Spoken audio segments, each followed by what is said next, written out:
Welcome to Archer Recap for Season 7, Episode 5, Bel Pantos, Part 1. Encyclopedia Brown guest stars in this episode. Okay. So this episode will be good for only 5/8 of you. So let's start with the summary. At the agency, Mallory is conducting a morning meeting about the filing toilet or paper towel dispensers in their bathroom. It was Bugs Meany, by the way, not Krieger. Shapiro interrupts to hire them to protect Veronica Dean and her priceless necklace, which was stolen from Russian royalty, so maybe she's a criminal. We cut the theme song and then Act 1. Most of the team is undercover as waiters, notably Cyril, Ray, and Pam, while the rest are disguised as guests. For some reason, Krieger and Cheryl are guests and not waiters, but let's forget about that. Just so they can get Krieger in that amazing outfit. Archer creates the world's most expensive MiG-1035 and goes to guard Veronica Dean.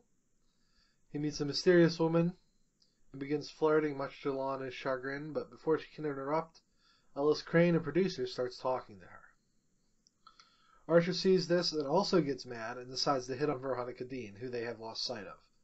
The mysterious woman turns out to be an actress and storms off, annoyed Archer isn't a producer. Pam recapped all of this, and I thank her for it because this was very, very fast-paced, and I had to pause several times. So, thank you, writers. Let's see. We go to Act 2. Archer is incapable of flirting with Veronica Dean, while the team continues to bungle the mission. Lana, meanwhile, is still being courted by Crane to be a quote-unquote technical advisor to his pants for his new Private Eye film. Mallory is jealous, not really understanding the situation, and Cyril is going to die alone. But he fucked her on a blimp, so it's fine. That's right! Dean is not impressed by Archer, but is surprised that Shapiro hired protection. Then the Joker comes in, everyone.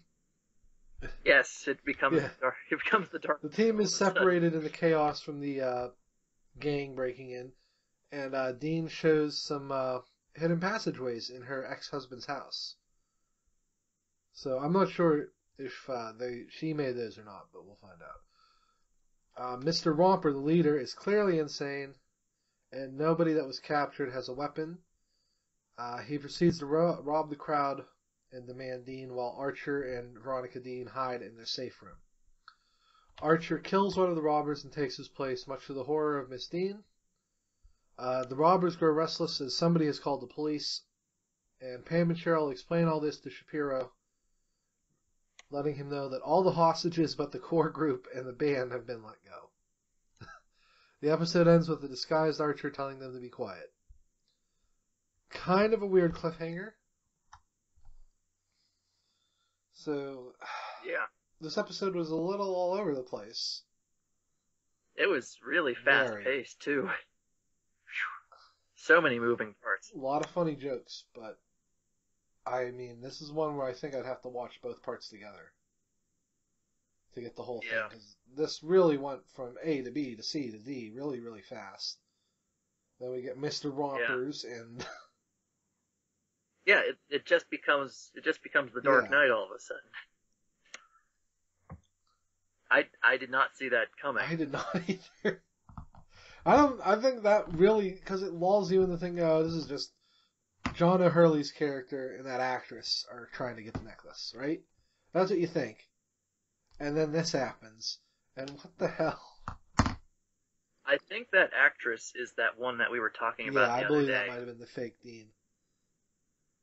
Yeah, and she's the one from the prior season. I think she just doesn't recognize Archer. No, she was really young. Like, she was 17 or 18. And, I don't know. Archer would have recognized her. He's not that dumb.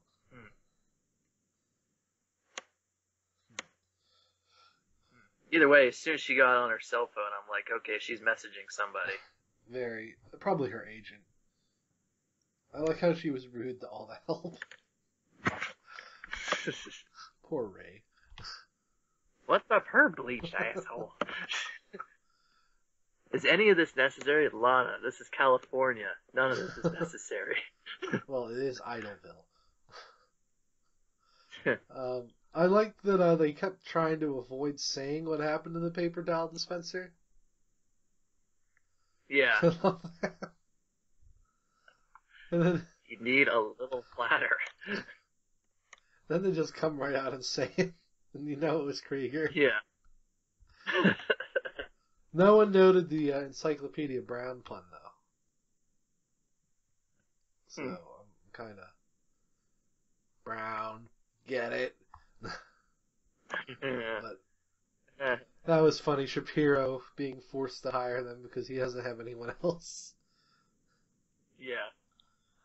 And, it was so funny while they're supposed to be working, like, as soon as Shapiro comes by, he's like, what do you think's the best way to do this job? As a clump?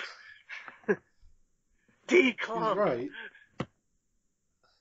He's right, and it's just funny, though, like, they're just, they're friends and all that, so of course at a party they'd still have the tendency to clump together. Still. It's like imitating real life when you're at a party, like, yeah, you want to go talk to people, but you're gonna go hang with your normal group. I think he made the big mistake of hiring the entire agency when all you really needed there were Archer, Lana, and Ray. Mallory was coming no matter what, because it's Mallory. And Right. I think she has a gun in her purse. Oh, She's easily. probably going to accidentally shoot Archer. But we'll see. So this was Veronica Dean's ex-husband's house. So Right. he has the secret passage. But that's still... I'm not sure. You're right. She might still be a spy. Like, that's a secret study for no reason. Yeah. Though she was horrified that Archer killed somebody, so... If she is a spy, she's not very good at it. She can be acting, though. Because I'm sure she doesn't want to let that fact go. Yeah, she was yet. definitely completely different when those people broke in. So, Yeah. And the guy knew about- she was hiding somewhere, which would imply that he knew there was a hidden passageway. Or the person who hired them knew that. Interesting. So, yeah. They brought back the erection joke. I love that. I love that Archer completely loses any of his, like, talents around Dean when it comes to women. Yeah. I have tinnitus. Oh, I do. Yeah. But that has no bearing right now. It came back later. That's why he didn't shoot the guy. Plus, it's loud. Oh. That necklace, the fact that it's a Russian artifact, when you find those, there's tons of them on the black market. They legally belong to the Russian Heritage Museum. And typically, you give it back or they sue you into oblivion. The fact that she still has it is kind of a big deal. Even in this weird Archer world.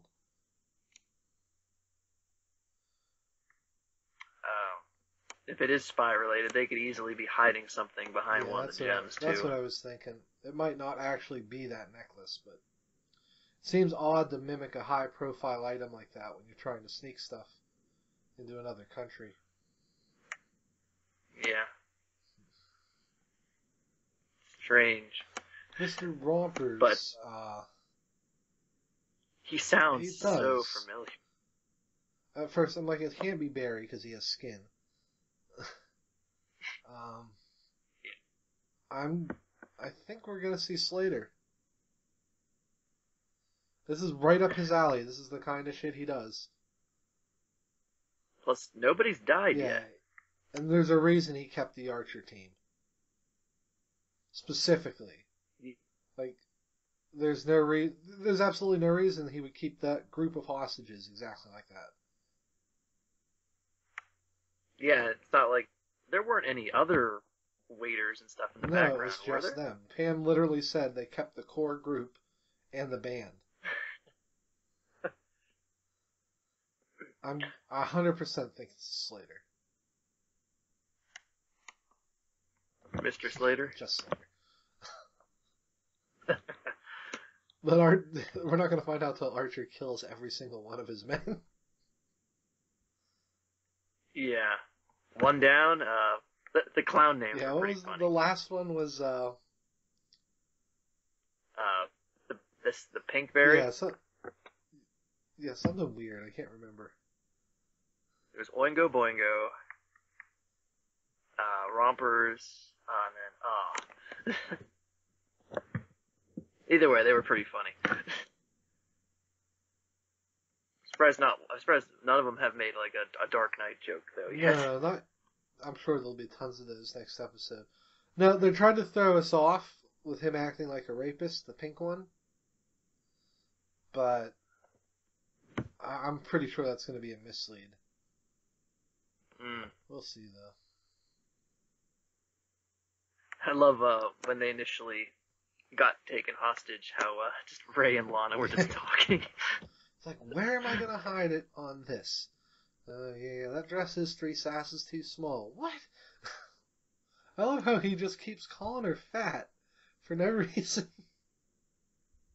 That was her. She was just running her fat mouth. Like, Ray, you're going to get punched. I thought the dude with the sideburns and the coat was the same guy from the Swiss Miss episode. He is. I hope. Maybe. It might just be a reused character model. Yeah, and voice, too.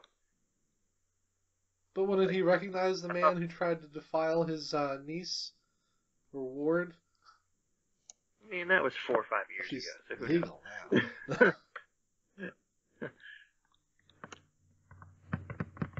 So, yeah, who knows how old she is now. Well, if AJ is 2, every season is a year.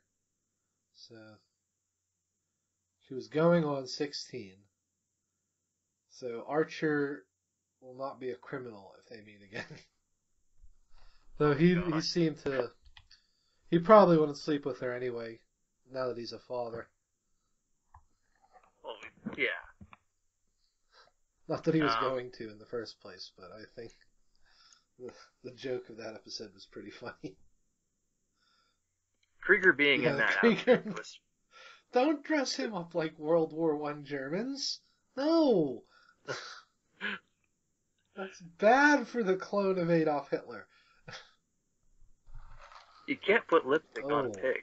Yeah, lipstick, no problem. Mascara, big deal. Poor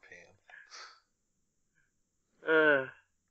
Again, this would have been a much smoother mission if Cheryl, Pam, and Krieger were not there. I love that they just will never learn that lesson. I think next episode Pam's gonna probably wreck some stuff.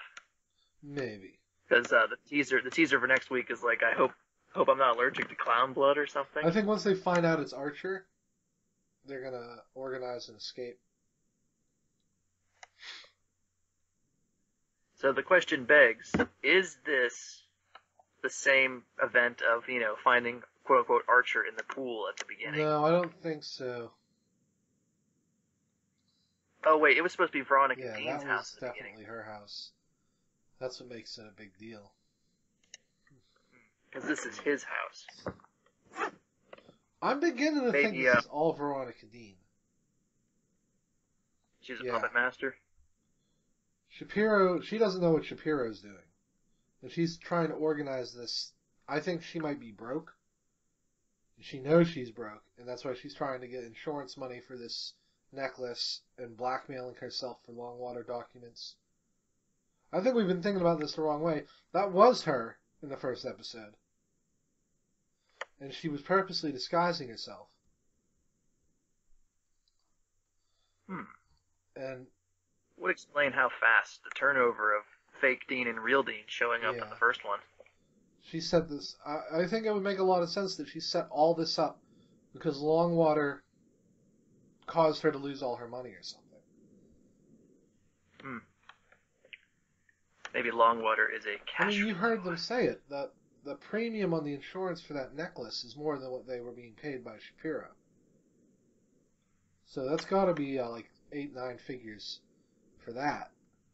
So she gives a cut to her henchgoons. Mm-hmm. So, In which case it wouldn't be Slater, but I don't know. and that's probably what happens at the end of the season is Archer figures it out that she's done it all and she shoots him. Yeah. Maybe. And that would do it. We'll see. So I don't feel right like rating this episode yet. I think we have to see both parts. Yeah. As it stands, though, this was pretty solid, but again, everywhere. Yeah, it was so fast. The ending, I think this was meant to be aired as an hour long. Because the ending doesn't really hang right. Yeah, it's like a turning point because now it's like, all right, Archer's in now, so I can't think of a good spot where they could have really. Well, we'll have to see the whole thing to see if we can figure out like a better. I think the better cutoff would have been if it stopped right when she said the core group and the band, and then have the band play Womp Womp or something to be continued. That would have been a better place to cut it. Oh, hey, we got our Ray mention, or not Ray, Ron. Twice now. Mallory doesn't seem to care that she's married anymore, which I'm fine with.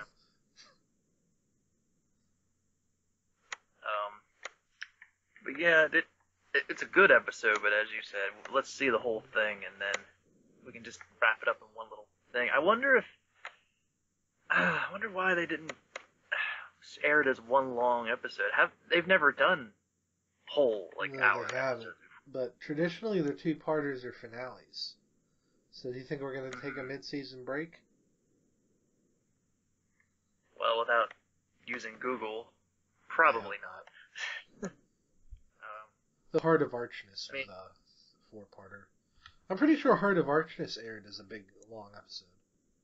It's not like they would have been intimidated by like the NFL draft or the NHL playoffs. FX doesn't didn't make it that stuff. Fox, which is an issue, but yeah, I don't see. I'd totally be down for an hour episode of Archer to air. Plus, next week it's going to be like watching it in an hour anyway because they air last week's before the new one. Let me see about Heart of Archness. I think it aired as a movie. Nope, aired 3 consecutive weeks. That's weird. So, on the whole, though, I guess if we have to give it any kind of rating, it's like it was a good episode. Just let's see the rest. Unfinished. Which is odd. Usually they've done enough of these that you'd think they'd be better at it. But what are you going to do? Maybe they have a different kind of story to tell. I reckon that's good. So thanks everyone for listening. Next week we'll give our overall impressions for this and Bel Pantos 2. If you like these videos, please like and subscribe. Feel free to suggest other shows we can do. We'll be looking for something this summer once Archer ends. And we will see you all next week.